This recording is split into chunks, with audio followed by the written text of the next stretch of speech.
l'immobilier reste un formidable accélérateur de patrimoine. Plus tôt on commence, mieux c'est. Est-ce qu'il faut toujours faire du crédit aujourd'hui? Est-ce qu'emprunter à 4% c'est intéressant? Les taux d'intérêt, comme l'a dit Nathalie, on peut les déduire. Et puis demain, si ça continue de baisser, on renégociera une fois, deux fois, trois fois. À un moment donné, ce patrimoine-là, j'ai envie de respecter un certain équilibre entre mes enfants. La transmission de ce patrimoine est très importante et il faut pouvoir aussi l'anticiper.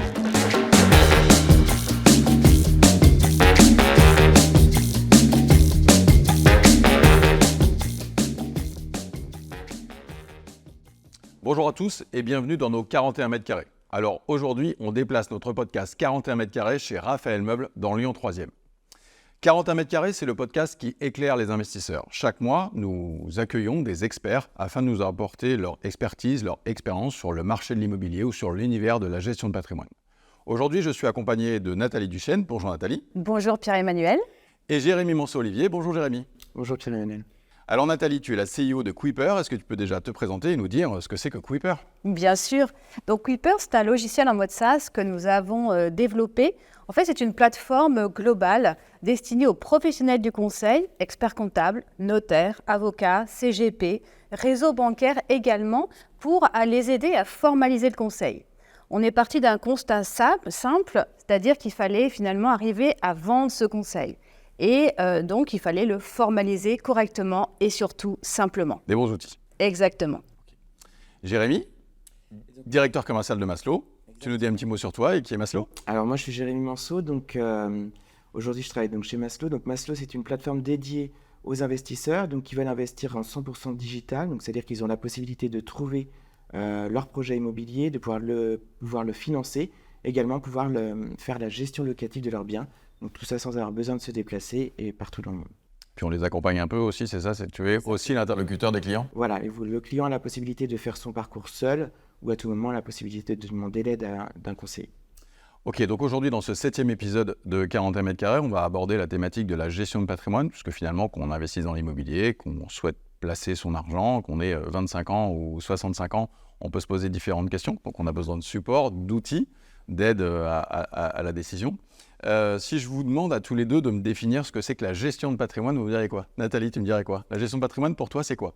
C'est d'arriver à structurer son patrimoine, maîtriser son imposition aussi, finalement, pour atteindre ses objectifs le plus rapidement possible.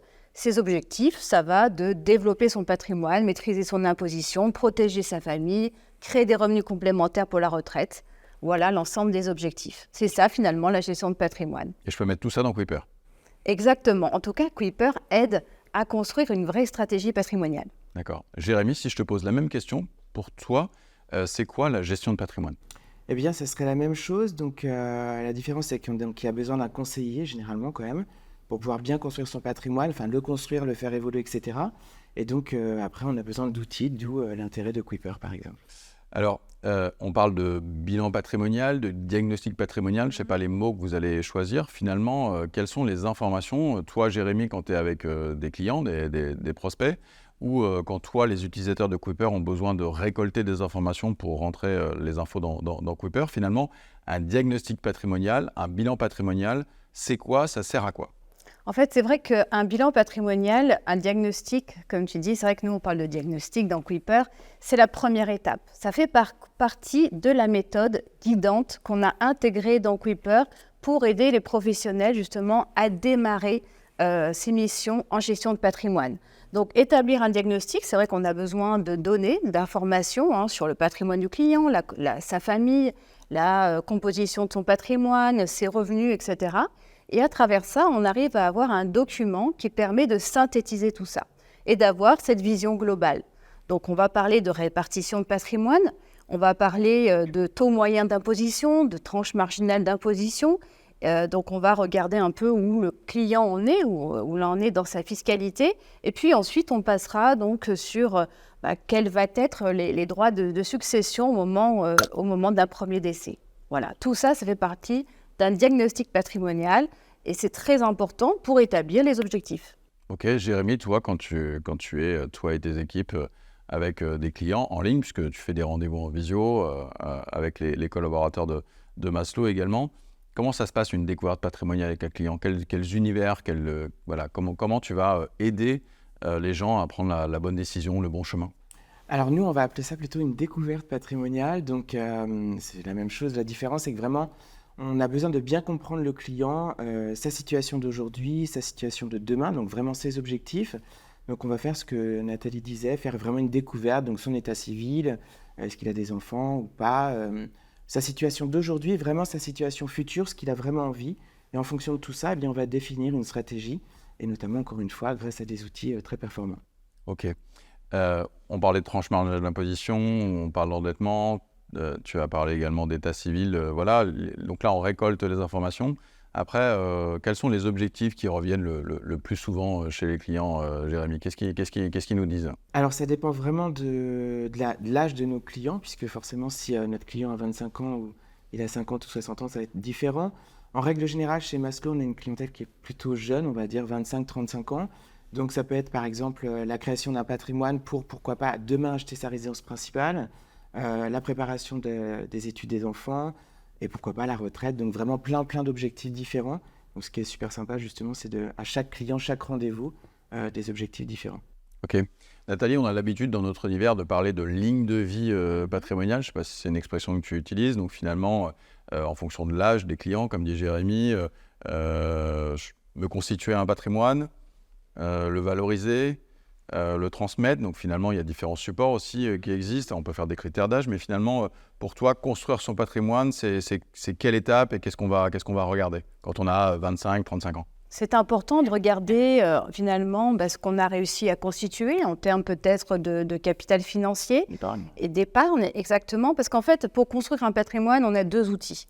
On a les intérêts qui se capitalisent. Donc ça, on va retrouver ça à travers des placements financiers. Et là, c'est important quand on est jeune de choisir les bonnes enveloppes. Assurance vie, PEA, PER pour l'avenir. Et puis peut-être contrat de capitalisation, société civile de portefeuille, voilà. Tout ça, ce sont des enveloppes dans lesquelles on va pouvoir investir et se créer des intérêts financiers qui vont se capitaliser au fil du temps. Et c'est là finalement qu'il y a un effet de levier intéressant puisqu'on capitalise sur des intérêts. Donc voilà, c'est toute la logique des placements financiers. Donc j'ai un peu d'argent, je place sur différents supports, ou alors je verse mensuellement, on va dire, de l'épargne pour me constituer un patrimoine. On démarre par le financier, c'est un peu ça que tu... Oui, c'est ça, exactement. Et puis une fois qu'on a réussi à avoir un petit capital, on peut peut-être justement aller sur le crédit et acheter de l'immobilier.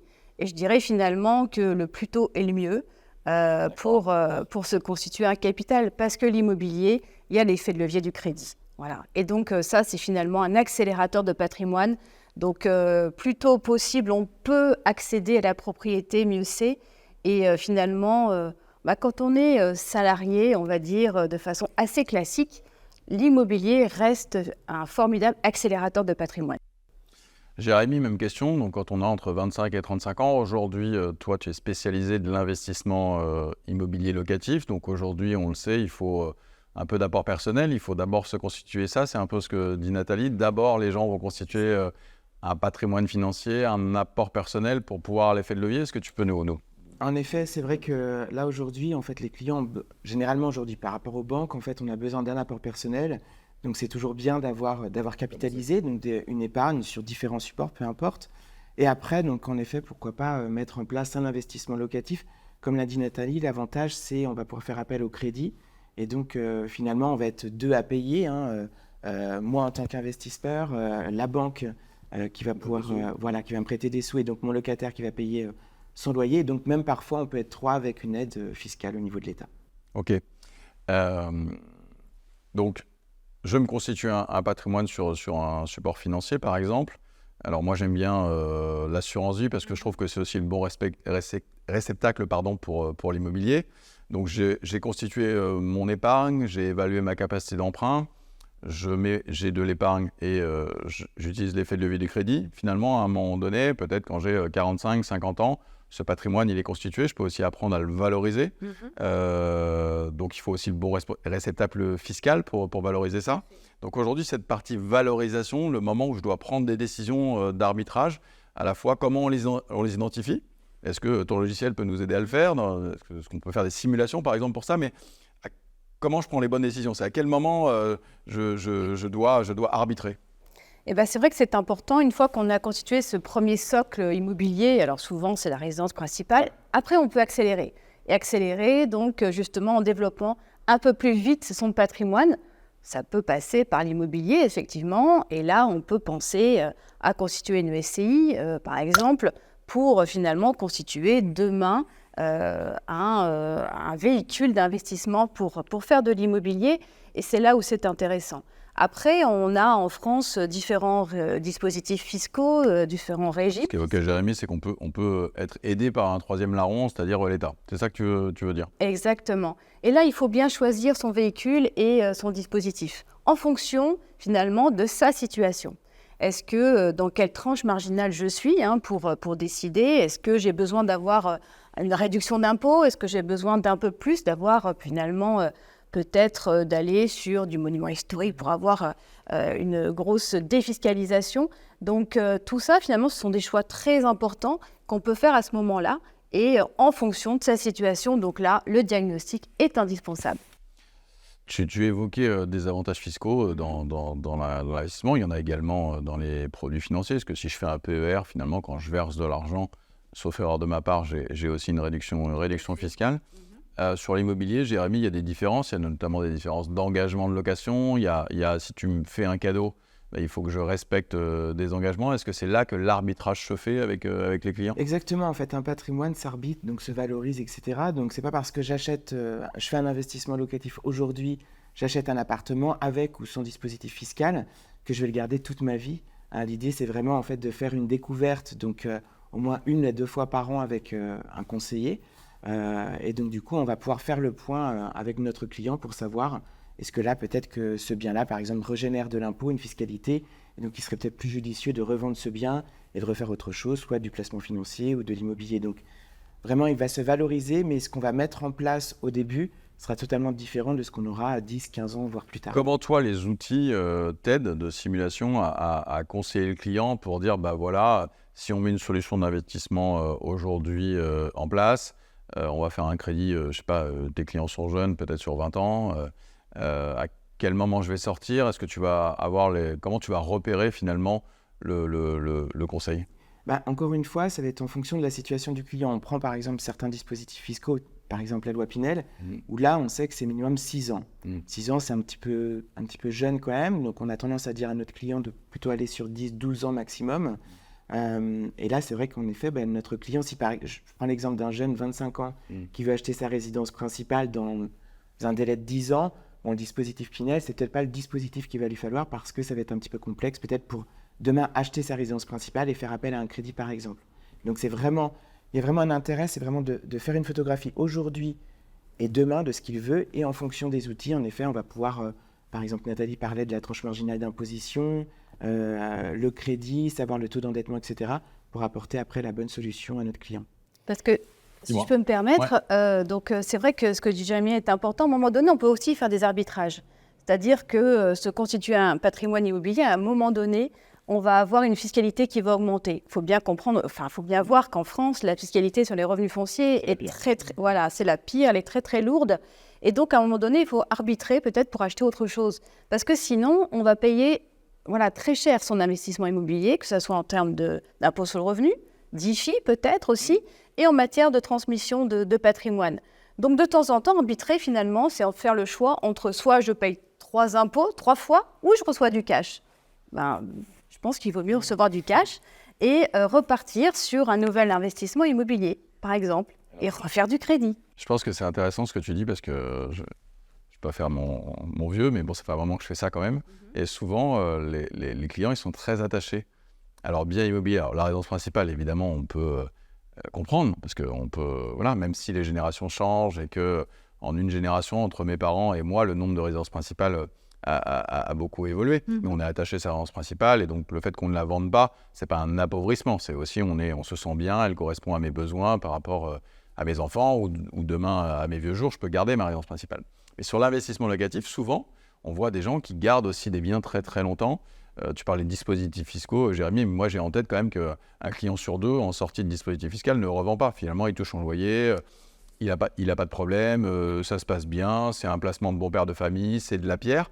Mais finalement, si j'ai acheté un bien 150 000 et qu'il vaut 200 000, si jamais je récupère jamais les 200 000, bon, non seulement je n'ai pas les 200 000, et puis en plus, je vais payer de l'impôt de plus en plus sur mes loyers. C'est un peu ça. Donc, le fait c'est pas tellement de multiplier les investissements, c'est plutôt de prendre les bonnes décisions sur ces investissements-là. De prendre les bonnes décisions, et surtout de ne pas mettre d'affectif dans les projets qu'on va faire.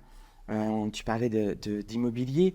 Souvent, la résidence principale, on va mettre de l'affectif parce qu'on a envie d'être bien, c'est totalement logique. Sur un investissement locatif, on va plutôt utiliser des critères objectifs plutôt qu'affectifs. J'ai une bêtise que j'aime du parquet en chaîne dans ma résidence principale ou dans un investissement locatif. Sur un investissement locatif, voilà, il y aura moins d'intérêt. Et donc, ça veut dire qu'à un moment donné, peut-être qu'il va falloir que ce dispositif, que cet investissement locatif, qu'on puisse le sortir, arbitrer, pour ensuite mettre autre chose en place. Et c'est vrai que souvent, on voit que nos clients qui ne sont pas accompagnés au départ ont plutôt tendance à garder, vraiment conserver leurs biens. Et donc finalement, l'intérêt fiscal qu'ils avaient au départ s'amoindrit au fur et à mesure en conservant leurs biens. Tu parlais de tranche marginale d'imposition aussi tout à l'heure. Il y a aussi le fait que quand on a des enfants, à un moment donné, ils quittent le foyer fiscal. Ma tranche peut changer. Il y a plein de choses qui peuvent changer. Donc finalement, aujourd'hui, est-ce que je peux simuler des choix de je sors mon enfant du foyer, je lui donne une pension, qu'est-ce qui est le plus valable, comment je fais aujourd'hui pour aider mes enfants finalement à démarrer dans la vie par rapport à ce que j'ai mis en place? Peut-être aussi, on peut les accompagner, ou peut-être on parlait d'arbitrage d'immobilier, on parlait de cession de l'immobilier pour repartir sur un projet. On peut aussi céder à une SCI familiale. On peut mettre ses enfants au capital de la SCI. Et donc, finalement, on peut les aider à démarrer dans la vie, puisqu'on leur transmet quelque chose, la SCI va acheter le bien immobilier en question, va repartir sur un crédit. Et là, on va avoir un transfert de propriété, finalement, qui va se faire au fil du temps. Parce qu'en fait, cette SCI, c'est un formidable véhicule où on pourra peut-être aussi demain transmettre des parts en propriété à ses enfants. Enfin, on peut faire beaucoup de choses. Donc, c'est vrai que la transmission de ce patrimoine est très importante et il faut pouvoir aussi l'anticiper. Bon, aujourd'hui, on a quand même un sujet de fond. C'est la retraite. Donc, on sait tous qu'on va perdre des revenus à la retraite. On ne sait pas trop quand est-ce qu'on sera à la retraite. En tous les cas, les réformes se succèdent. Donc, moi, quand j'ai commencé à travailler, je devais m'arrêter à 60. Là, a priori, c'est 67. Là, j'ai bientôt bossé autant qu'il va me rester à bosser. Donc, finalement, aujourd'hui, est-ce que là, les clients, c'est des choses qui est au cœur de leurs préoccupations? Tu parles des clients Maslow qui sont jeunes, entre 25 et 44 ans, je crois, de mémoire, les stats. Donc aujourd'hui, est-ce qu'à 30 ans, à 35 ans, il te pose déjà des questions sur la retraite? Oui, il y a deux objectifs. Il y a le client qui veut acheter sa résidence principale, mais pas tout de suite, et qui a besoin d'avoir un capital, un apport. Donc là, on va pouvoir éventuellement mettre un dispositif en place, un investissement locatif. Et puis le deuxième objectif qui revient, et même chez les jeunes, c'est l'objectif de la retraite, puisque les jeunes ont de plus en plus conscience, heureusement, qu'ils vont partir de plus en plus tard et avec très peu de retraite. Voilà. Plus mobile aussi, peut-être, sur la résidence principale. C'est-à-dire qu'aujourd'hui, est-ce que j'achète ma résidence principale quand je suis dans une grande ville, sur un marché immobilier clairement élevé, alors que ma mobilité professionnelle peut être importante? Est-ce que ça, c'est aussi des choses que tu constates? Oui, on constate bien que, par exemple, les clients qui sont dans des grandes villes comme Paris, Lyon, Marseille, acquérir sa résidence principale, ça coûte extrêmement cher, même avec un crédit et même avec un apport. Et donc là, notre client va plutôt se dire, bon, je préfère rester locataire finalement, avoir un loyer classique et mettre en place un investissement locatif pour, pourquoi pas demain, acheter ma résidence principale avec un capital, un apport plus important. Ouais. Ok. Nathalie, toi, tu es un peu au-dessus de ça. Donc, je veux préparer ma retraite. Finalement, j'ai deux grandes familles de produits, le financier et l'immobilier. Je peux faire un PER, verser de l'argent tous les mois dessus. Je peux faire de l'immobilier. Je ne vais pas te demander d'arbitrer, mais est-ce que tu peux nous donner les qualités des deux produits, ou est-ce que ce sont des deux bonnes solutions? Est-ce que ce sont des solutions finalement complémentaires? Toi, c'est quoi ta vision là-dessus? Moi, je trouve qu'en fait, quand on est jeune, il faut se constituer un patrimoine absolument. Donc, l'immobilier avec du crédit pour créer des revenus fonciers, pour justement rembourser ce prêt, etc., c'est super. Et une fois qu'on a constitué ce capital, on le vend et on arbitre. Et on va peut-être plus sur des enveloppes fiscales, l'assurance vie, puisque au moment de la retraite, finalement, on a besoin de revenus complémentaires. Donc, il faut trouver la meilleure enveloppe fiscale pour avoir des revenus complémentaires peu fiscalisés. Et là, l'assurance vie remplit ces critères-là. Quand on sort en fait un revenu de l'assurance vie, on a une partie qui est fiscalisée sur les intérêts. Mais finalement, la quote-part d'intérêt est très faible. Oui, c'est ridicule. Par rapport au capital qu'on sort. Donc en fait, c'est pour ça que l'assurance vie est super quand on veut se créer des revenus complémentaires. Ouais. Et puis l'assurance vie, on transmet cette enveloppe de façon simplifiée à ses enfants avec des réductions, etc. Donc des abattements, pardon. C'est très intéressant. Donc on se constitue un patrimoine et au bout d'un moment, peut-être qu'on arbitre et on va plus sur des enveloppes fiscales intéressantes avec des revenus complémentaires. Il y a une niche un peu fiscale aussi qui aide aujourd'hui dans l'immobilier à avoir un peu le beurre et l'argent du beurre sur mon complément de revenu. Donc, je travaille pas de secret en disant que je suis à 20 ans de ma retraite. Comment je peux faire aussi pour finalement diminuer un peu mon imposition sur ces fameux revenus fonciers qui sont très élevés? On parle de la retraite, donc complément de revenu. Ça peut être par exemple le LMNP, donc le leurre meublé non professionnel, où là, on va pouvoir un avantage qui est quand même très intéressant, c'est de pouvoir avoir des revenus pendant une certaine durée, plutôt longue, 25 voire 30 ans, des revenus nets d'impôts et de CSG. Donc, c'est vraiment un dispositif très, très intéressant. On voit chez nous que ce soit des jeunes ou même des moins jeunes, par exemple des clients qui vont avoir 50, 55 ans et qui veulent préparer la retraite et avoir des revenus complémentaires qui ont déjà finalement du capital et qui, eux, vont acheter... Et qui vont arbitrer, qui vont... avoir un complément financier, un complément immobilier, d'avoir les deux. Qui ont du financier, qui ont aussi de l'immobilier à crédit, et qui là, pourquoi pas, dans la stratégie, c'est de revendre ces immobiliers à crédit qui parfois leur génèrent de l'impôt et de la CSG, et de pourquoi pas mettre en place un dispositif LMNP qui va leur permettre d'avoir un complément de revenu pendant 25-30 ans, et encore une fois, net d'impôt et de CSG. Et là aussi, peut-être une précision sur LMNP, on peut le constituer via une SARL de famille et finalement avoir aussi des avantages en termes de transmission demain, façon facilitée pour éviter l'indivision entre ses enfants, etc. Donc je suis d'accord que le LMNP, c'est vraiment très très intéressant pour la retraite. Oui, ce que je trouve intéressant aussi dans ce que tu dis par rapport aux structures juridiques, c'est n'oublions pas les accidents de la vie ou la vie réelle des gens. Et la vie réelle des gens, aujourd'hui, c'est statistiquement, il y a aussi beaucoup de gens qui divorcent, beaucoup de gens qui ont des enfants avec de différentes unions, et qu'à un moment donné, ce patrimoine-là, j'ai envie de respecter un certain équilibre entre mes enfants.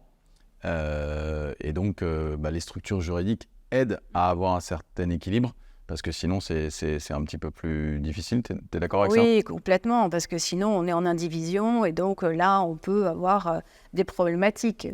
Chez le notaire. Voilà, donc il vaut mieux aller voir son notaire pour lui expliquer tout ça. En cas de famille recomposée, c'est d'autant plus important. Et peut-être qu'en cas de famille recomposée, il faut peut-être aussi séparer encore un peu plus les choses. J'achète un bien immobilier pour mon fils, je crée une SCI avec lui, mon fils que j'ai eu donc d'une première union, et puis ensuite je crée une autre société avec, pour séparer un petit peu les choses et éviter les difficultés. Ok. Alors moi, je me permets de rebondir sur les accidents de la vie, notamment la protection familiale avec l'assurance du crédit.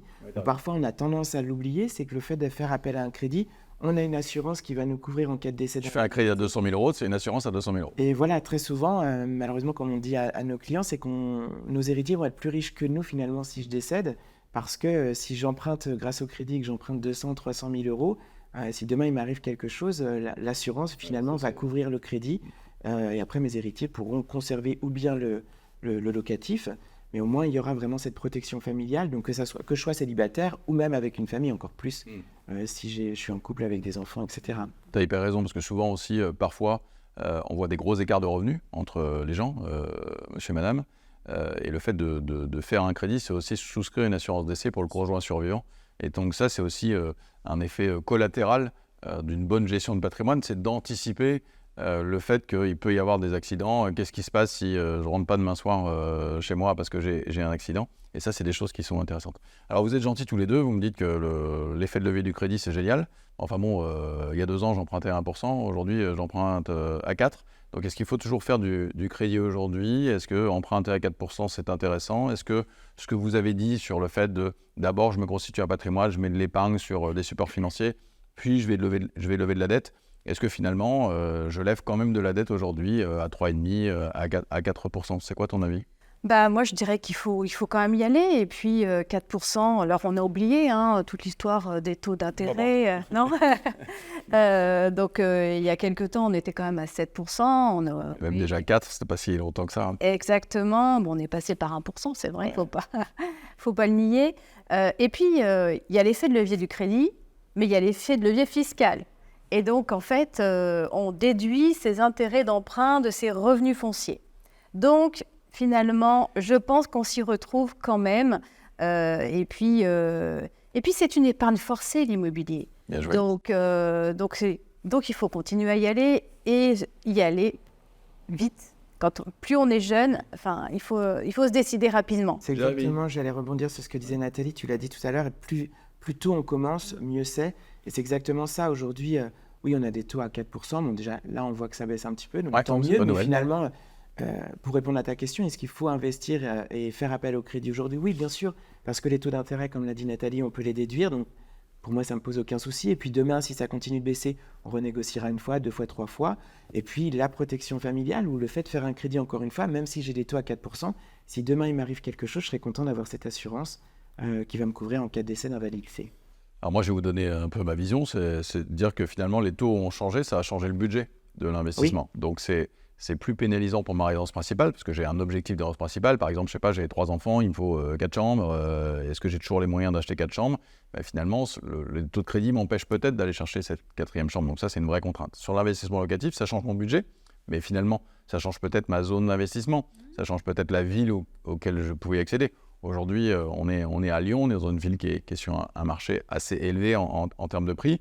Je veux faire un investissement locatif, peut-être que je ne peux plus investir à Lyon parce que mon ticket d'entrée est trop faible, mais si je respecte des bons critères, je peux trouver des bons supports dans des budgets qui sont un peu différents. C'est un peu... Exactement. Oui, l'idée, c'est vraiment, encore une fois, de mettre des choses en place et de ne pas attendre. Donc, comme tu disais, peut-être que, je sais pas, il y a 3 ans, tu pouvais investir à Lyon, mais peut-être que demain, tu vas pouvoir investir à Orléans, à Reims ou autre. Peu importe, à partir du moment où ton l'emplacement est bon, ça pose aucun souci. Et puis après-demain, tu pourras investir à Lyon si ça te fait plaisir. Non, je sais pas. Pourquoi pas démarrer par un garage, hein ? Pourquoi pas démarrer ? Mais en tous les cas, il y a plein de supports différents, tu as raison. Bon, j'ai écouté vos conseils, j'ai constitué mon capital et mon apport, j'ai créé, on va dire, les structures pour optimiser ma vie patrimoniale ou mes accidents de vie, qui sont aussi des accidents de vie patrimoniaux. J'ai valorisé mon patrimoine. Bon, finalement, j'avance dans l'âge. On dit toujours qu'il vaut mieux donner de son vivant que le lendemain de son décès. Donc finalement, la transmission de son patrimoine, j'ai travaillé, j'ai de l'épargne, j'ai constitué un patrimoine immobilier, peut-être avec de l'immobilier, ma résidence principale, peut-être du locatif, parce que j'ai écouté vos conseils. Bon, maintenant, on est sur la case, j'ai arrêté de bosser. Il faut que je transmette mon patrimoine. Aujourd'hui, quels sont les outils ? Comment toi, avec Kuiper, tu vas nous aider à prendre les bonnes décisions sur la transmission ? Déjà, avoir vraiment conscience des implications juridiques et fiscales des droits de succession. Donc, combien je vais payer, combien mes héritiers vont payer au moment de la succession et comment ce patrimoine va se répartir entre mon conjoint et mes enfants. Ça va dépendre de son régime matrimonial et aussi de est-ce que j'ai fait une donation dernier vivant chez un notaire ? Oui, non. En fonction de ça, en fait, je connais à peu près la répartition et les droits de succession. Et, donc ça, tu les simules. Exactement, on les simule. Je rentre ma situation et tu me dis, tes enfants ou les enfants de ton premier mariage, ils vont payer ça. Exactement, payer ça. Et puis, est-ce que mon épouse ou mon conjoint va recevoir une partie en pleine propriété, en une propriété ? Enfin, voilà, c'est des choses importantes. Est-ce que mon conjoint va avoir les moyens de vivre correctement, quoi. Voilà. Et donc, une fois qu'on s'est posé ces bonnes questions, ensuite, il y a différentes solutions. Changer son régime matrimonial ou l'aménager, en l'occurrence, quand on a 60, 70 ans, on peut très bien le faire avec son notaire, effectivement, mettre en place cette donation au dernier vivant. Souvent, c'est dans l'optique de donner, en fait, l'usufruit du patrimoine à son conjoint. L'usufruit, tu nous rappelles ? L'usufruit, c'est les revenus, la jouissance et les revenus de l'ensemble des biens. D'occuper ma résidence principale, je jouis du bien. Ou si j'ai un appartement locatif, je reçois les revenus. Voilà. Et la nue propriété qui peut être transmise donc aux enfants. Et la nue propriété, c'est le fait de disposer du bien. Voilà. Ça, on peut mettre en place ces avantages matrimoniaux. On peut également passer par des donations. donner justement en nue propriété à ses enfants une partie de son patrimoine pour ce qui va avoir un impact très important au niveau des droits de succession futurs. Mais je vais peut-être payer des droits de donation. Et là encore, il faut simuler. Voilà, combien ça va me coûter de donner la nue propriété d'un bien immobilier par rapport aux droits de succession futurs. Voilà, tout ça, c'est impactant. Jérémy, je donne du cash à mes enfants ou je donne de l'immobilier ? Eh bien, encore une fois, l'idée, c'est vraiment en fonction de ton âge, de ta situation et de l'outil en fait, qu'on va utiliser.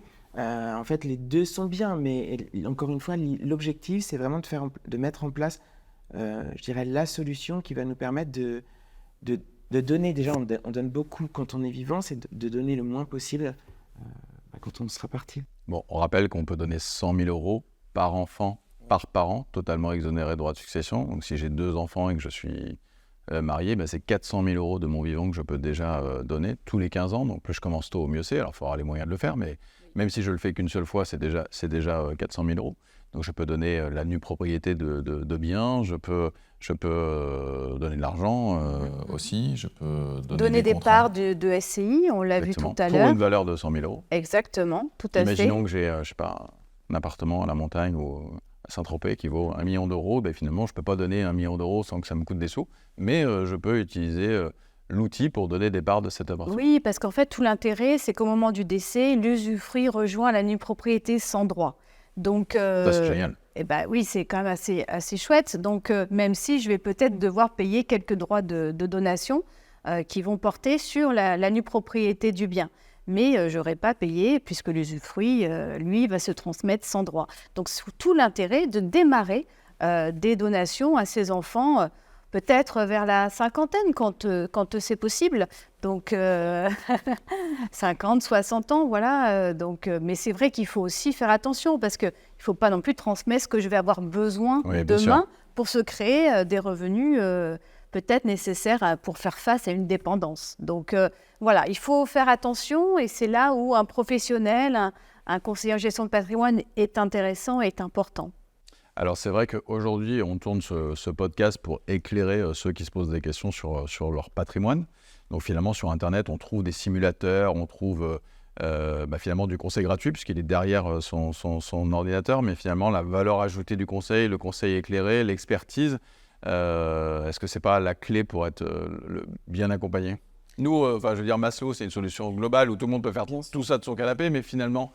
Est-ce que les gens ont besoin de valider ce qu'ils pensent ? Soit il s'y connaît en fait, et il va pouvoir faire seul, mais très souvent on se rend compte quand même que nos clients ont besoin de conseils, et notamment de suivi, c'est-à-dire comme tu disais, en fait, en fonction de tes objectifs, de ton âge, etc. En fait, ta vie, elle évolue, ce qu'on est aujourd'hui, ce qu'on sera demain sera totalement différent. Donc pour moi, je pense qu'il y a un intérêt, c'est d'avoir quelqu'un qui va vraiment te conseiller, donc un peu comme un médecin, finalement, le conseiller en gestion de patrimoine, et puis d'avoir les bons outils. Et l'outil, on l'a, je crois. L'outil, on l'a. C'est important, en fait, parce qu'au final, c'est assez rare d'avoir, en tant que particulier qui investit, même d'ailleurs nous, d'avoir cette vision globale. Voilà. Et cette prise de hauteur nécessaire à la prise de décision. Je vais saupoudrer ça de notre joli pays, la France, c'est-à-dire de changements réglementaires et fiscaux qui pullulent tous les ans. Donc, il faut rester à la page, se mettre à jour. On a aussi beaucoup d'informations contradictoires. L'époque du magazine papier où on allait rechercher son information, les grands dossiers du Monde, du Figaro, de l'Express existent toujours, mais finalement, on voit que l'outil aujourd'hui de questionnement, c'est Internet. Et alors sur Internet, il y a quand même à boire et à manger. Il y a même des grosses erreurs qui sont dites. Donc je pense que c'est important de pouvoir vérifier tout ça. Il faut être accompagné en fait par son conseil et trouver le bon conseil avec qui on va pouvoir parler de tout, à la fois de son patrimoine privé, peut-être aussi son patrimoine professionnel, voilà. Et finalement, trouver le professionnel qui sait parler des deux sujets et qui comprend les interactions que peuvent avoir l'un sur l'autre. Voilà. Et ça, c'est primordial pour construire une vraie stratégie patrimoniale globale qui va forcément, c'est vrai, évoluer dans le temps en fonction de son âge, ses besoins, de ses objectifs. Ok, super. Merci. On arrive un peu au bout de ce podcast. Alors, j'ai envie de vous donner la parole à chacun et de vous dire quel conseil vous donneriez à ceux qui souhaitent qui écoutent ce podcast et qui se disent, 2023, je suis resté un peu statique parce que les taux ont beaucoup évolué. Voilà, c'était compliqué de rentrer sur le marché de l'immobilier. Les produits financiers, finalement, les produits de taux, ils ont beaucoup élevé. Donc finalement, la bourse était aussi très élevée. Finalement, je n'ai pas pris de décision. Je fais un petit résumé, mais c'est un peu ça. Je ne sais pas s'il faut que je rentre à 7500 au CAC. Je ne sais pas s'il faut que j'emprunte à 4. Donc finalement, en 2023, je n'ai pas fait grand-chose. On est en 2024. Quel conseil vous voulez donner à celui qui écoute ou qui regarde ce podcast pour ce 2024? Moi, je ne donnerais qu'un, c'est vraiment de se faire conseiller, en fait, tout simplement, parce que comme tu dis, est-ce que c'est le bon moment, je ne sais pas, etc. Le plus simple, prends rendez-vous avec un conseiller, et puis lui fera justement une photo, une découverte de ta situation. Et ce que disait Nathalie, c'est très important, c'est d'être à l'aise pour parler de tous les sujets, de ta vie personnelle, de ta vie professionnelle, de ta vie future, etc. Et en fonction de tout ça, ton conseiller va pouvoir te conseiller aujourd'hui et continuer de te suivre demain pour faire des arbitrages. Donc, rencontre quelqu'un rapidement. Bon, Nathalie, 2023, j'ai pas réussi à prendre de décision. 2024, voilà, quel conseil donnerais? Le 2024, lance-toi et vas-y, parce que finalement, c'est jamais vraiment le bon moment. Il y a toujours... Jamais le mauvais moment, quoi. Exactement, il y a toujours quelque chose. Donc, à un moment donné, il faut prendre les taureaux par les cornes, comme on dit, et puis y aller, investir, trouver le bon produit, mais peut-être commencer petit. Bien sûr. On n'est pas obligé de se lancer dans une grosse opération immobilière. Commencer petit et s'habituer, comprendre les mécanismes, être de plus en plus à l'aise avec les sujets et justement apprendre, apprendre à ce que c'est la gestion de patrimoine et son patrimoine. Et voilà, et savoir le constituer correctement. Et c'est pareil pour le financier, ouvrir les bonnes enveloppes et puis petit à petit, 100 €, 200 € en fonction de ses capacités, mettre régulièrement de l'argent de côté et voilà, c'est la magie des intérêts capitalisés dont on parlait au début. Exactement. Merci à tous les deux, c'était super. 41 mètres carrés, c'est terminé. N'oubliez pas de vous nous retrouver sur toutes les plateformes de podcast, la chaîne YouTube évidemment. N'oubliez pas de nous mettre un petit avis, 5 étoiles, de vous abonner. Et on vous dit à très bientôt.